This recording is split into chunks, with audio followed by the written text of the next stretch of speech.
अरे कोठवा पर से बोले बिलरिया ननदो म्याऊं म्याऊं हो।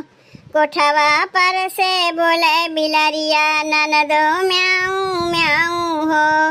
धक धक मोर जियरा कैलस सोचली कामन हाऊ हो। धक धक मोर जियरा कैलस सोचली कामन हाऊ हो। सोचली कामन हाऊ हो। कोठवा पर से बोले बिलरिया ननदो म्याऊं म्याऊं हो।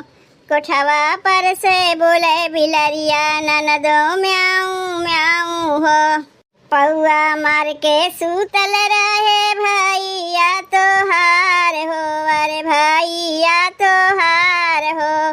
पौआ मार के सूतल रहे भैया तोहार हो। अरे भैया तोहार हो। डर के मारे खुल गए ननदोनी दिया हमार हो। डर के मारे खुल गए ननदोनी दिया हमार हो। पौआ मार के सूतल रहे भैया तोहार हो। डर के मारे खुल गए ननदोनी दिया हमार हो।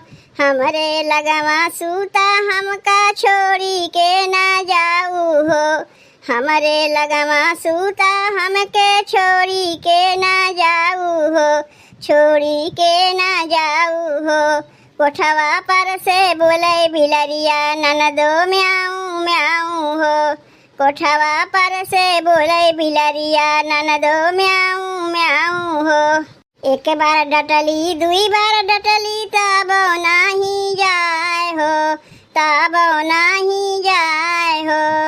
एक बार डटली दुई बार डटली तब नाही जाए हो। तब नाही जाए हो। ताका हमारी ओरिया जैसे हमके जाई खाए हो। ताका हमारी ओरिया जैसे हमके जाई खाए हो। काट हमके आई ननदेव के हुलिया बचाई हो।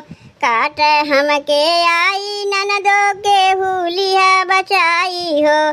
के हुलिया बचाई हो। कोठवा पर से बोले बिलरिया ननदो म्याऊं म्याऊं हो। कोठवा पर से बोले बिलरिया ननदो म्याऊं म्याऊं हो। सब भैया बहनी गीतिया कैसन लाग? अगर अच्छा लाग होई तो वीडियो को लाइक और चैनल को सब्सक्राइब कर दियो भैया बहनी।